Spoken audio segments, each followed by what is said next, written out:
I want to share another video and spend some time talking about it. And this is an old piece of footage that I have copies of somehow. And it is of a Grand Master who is under Yip Man, who was from the mainland China. So before Yip Man migrated to Hong Kong, he had a handful of students, I suppose, and this was the one that was well known. And his name is Lun Kai, and or Lun Kai, and it might be spelled Lungai or Kai. Okay, anyway, you could look him up. He's calling his stuff Foshan Wing Chun, but he's directly under Yip Man. So I look at this as a student of Yip Man's system from the Hong Kong days. I look at what we're going to see now as sort of a benchmark of possibly what the system looked like before we got it here in Hong Kong, and we got our versions of it. So I'm going to play, I have a flash file of this thing, and I'm using what's called the VLC player, so it's a little fuzzy and not great quality, but I'm going to press play, and we'll pause, and we'll talk. And if this is the first time you've ever seen this, I don't know, let me know. Maybe I can make a copy of this available to you, or produce another video where we show the whole thing, and it's unedited. All right, anyway, so starting it out here, you notice, I'm going right back, hold on. Notice his hand, he started off with snake style. We'll go BUG. And the way he pulls his hand back, it's like he's holding something. One in the center, and a little hand pop.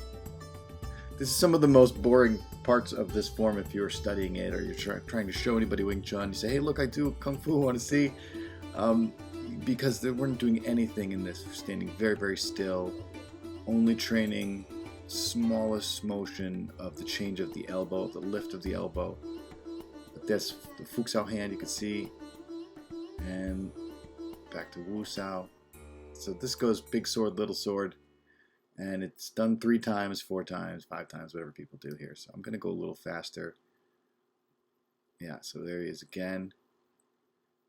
And let it lie. You can see now he does wrist redirect. Kind of nice, kind of different. Not something that we see in Hong Kong. Usually we just go over to the side, back to the center. My lineage is under Lung Sheng.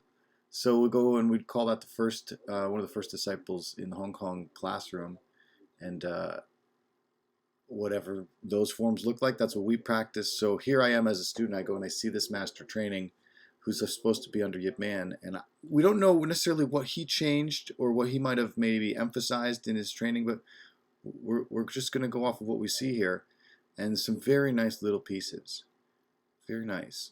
You may or may not notice that in everybody's forms. Everybody does them different. If you didn't train with a person in real life and you only saw one version of their form in a video they happen to record on any random day, you might notice all sorts of details. And look at these guys on the side doing their chi sao, but they got no horse. So, we take it for what it is. This fellow wanted to share it. And I'm looking at it more for the positions and maybe what's in the choreography. Okay. All really similar in pattern. Slightly different in the hand shapes. So he pulls back, then double ton.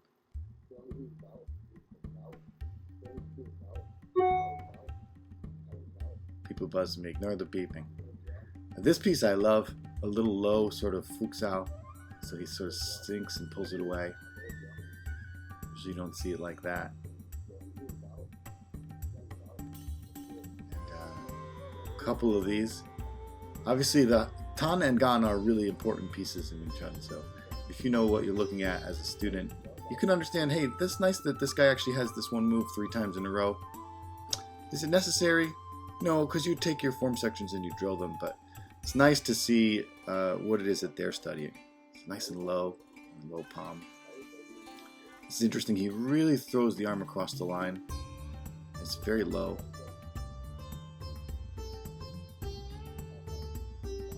All very similar to what Yip Man gave us in the Hong Kong days, but quite different.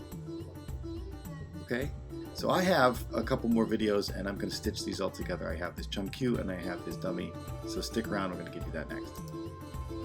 And this is his Chum Q form. I just want to make one amendment to the last little clip, and that is mentioning about Hong Kong system. I definitely never trained in Hong Kong, but in my lineage, of course, it comes through Hong Kong. So, as I mentioned, Hong Kong style. We haven't really, in America here, we haven't really changed what the masters were doing from the Hong Kong methods. It's the same choreography, same forms, same basic formula.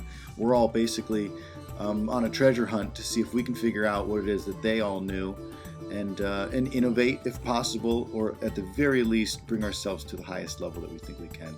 I don't believe anybody's ever going to be done as it relates to martial art, because your confine is your body and your awareness and who you are as a person, and then your life's routine.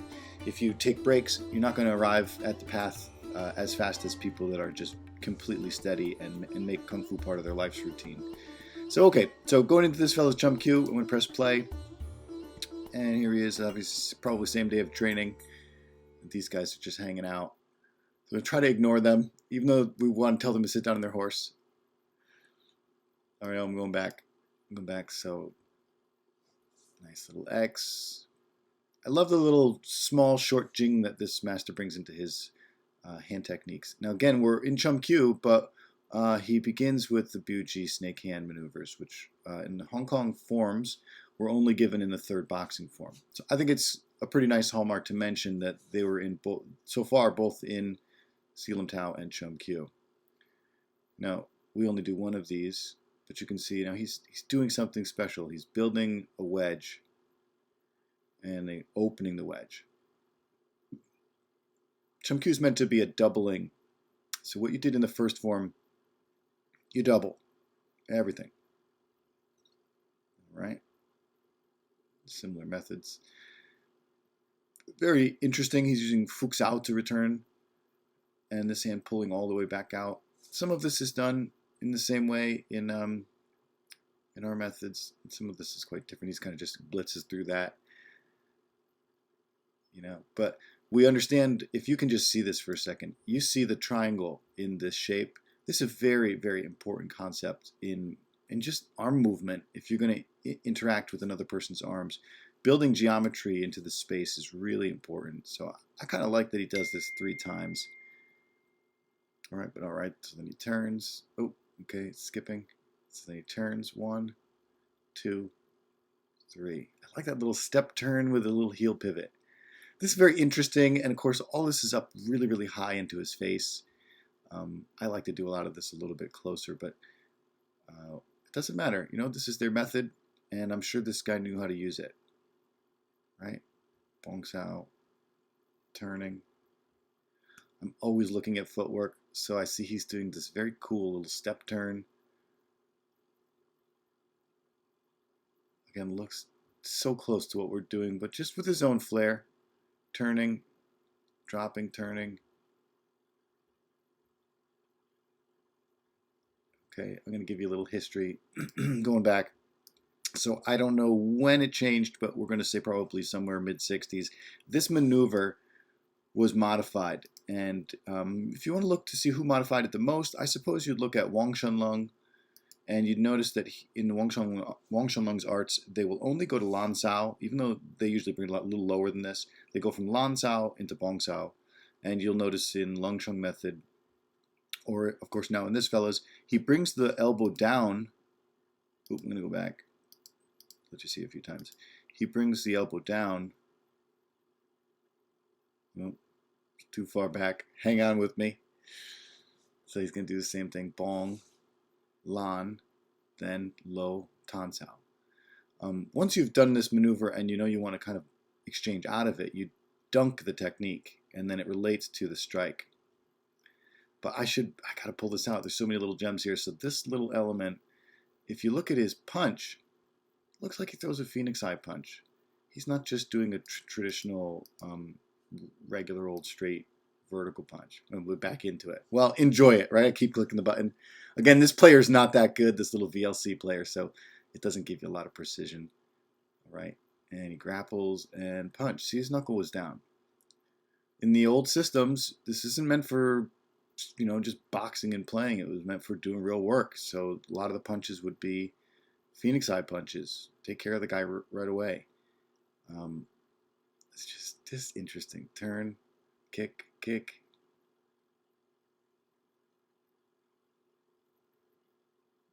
And so in the Hong Kong method, we would turn and then kick. So he's got an extra set. And I understand that Yip Man simplified what he was going to show everybody. When he got to Hong Kong, he simplified everything. He was in a process of minimalization and refinement. And I'm sure the struggle of teaching new students is so difficult for people to memorize this stuff. So if you make it really long, it's very difficult to learn. And so you can give them little sections. And of course, at the same time, the form is meant to be exercise. So that's the third set of shift, grab, kick that we're seeing in this form. Generally, we just have one with a grab at least. And here we go. Now we're doing lift, uppercut punch. No big exaggerations. Everything he's doing is very small. I guess he's not really looking or caring what this move is. It sort of just drops and then lifts. I always do the same thing. I don't want to assume, but I just assume that when some people are kind of half-assing a move, it might be because they're just, in a flow and they're not really thinking about it. But it could be that they actually don't know what it means, and so they're just imitating their master.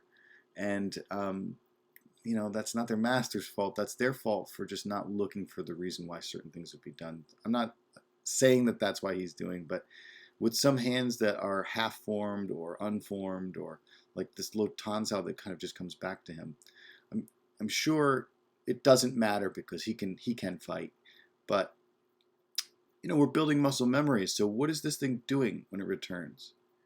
And a lot of comments that can be had on how this is being played and what these movements mean.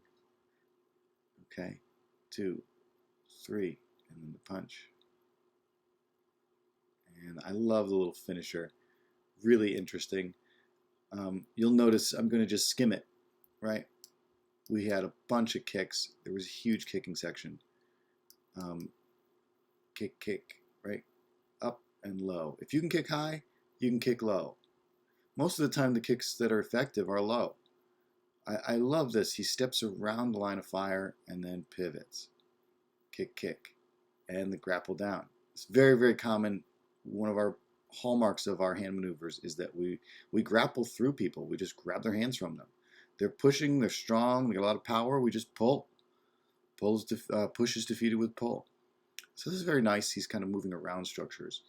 And it's interesting that this section has 3 of the same exact essential thing, which is like step, turn, kick, kick, grapple through, back to center, hand recovery, back to center.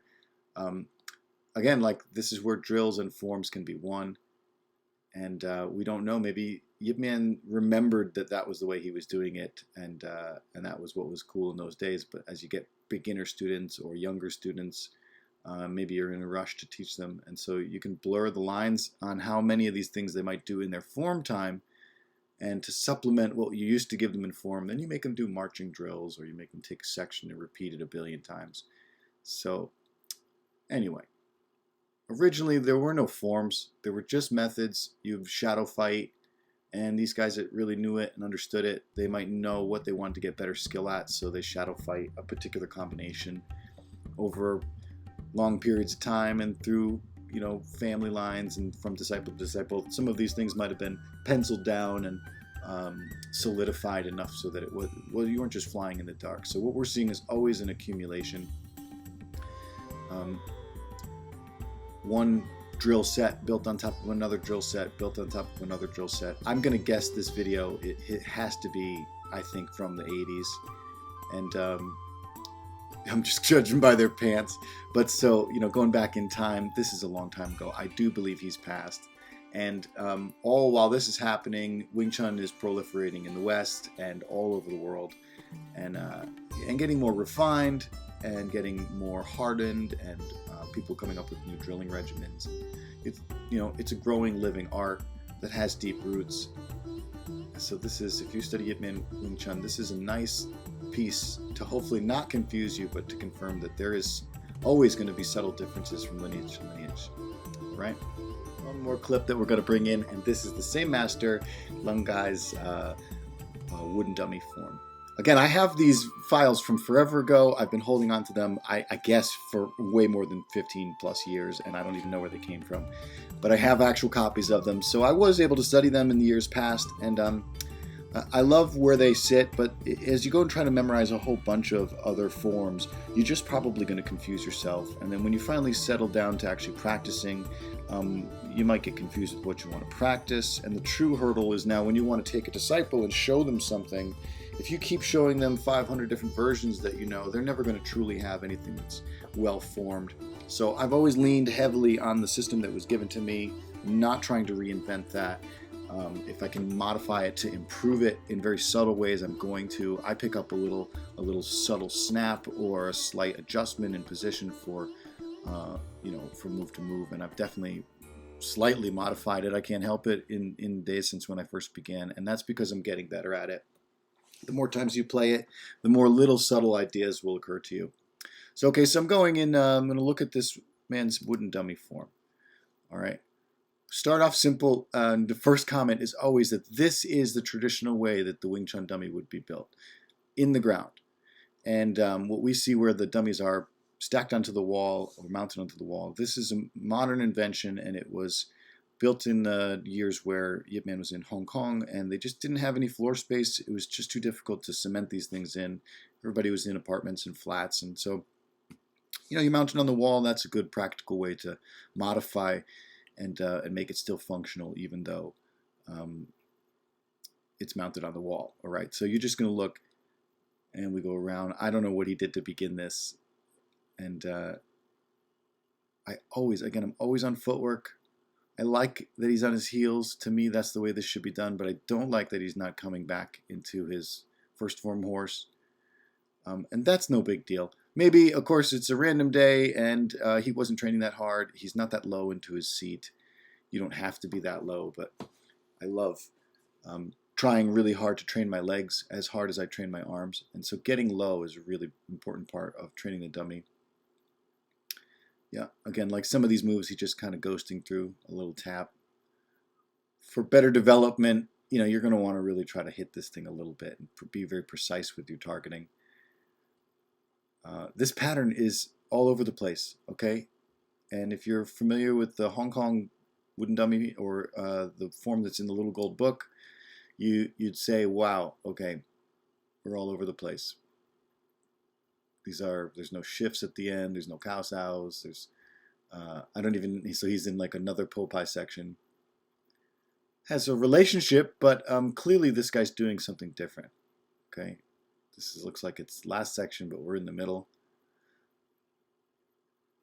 Again, I don't know if this is him or if this is Yip Man's method, and then what we got in Hong Kong was majorly edited. There's some really cool pieces here, lifting and dropping. And again, because this is buried in the ground, there's really hardly any bouncing or feedback where he's going to get this dummy to shake at all. He's moving around. He's staying in the empty spaces. Again, really cool that there's just so much section after section. Yeah, and techniques we do play, but are not typically done in the form in this way. Right, the Bong and Lop.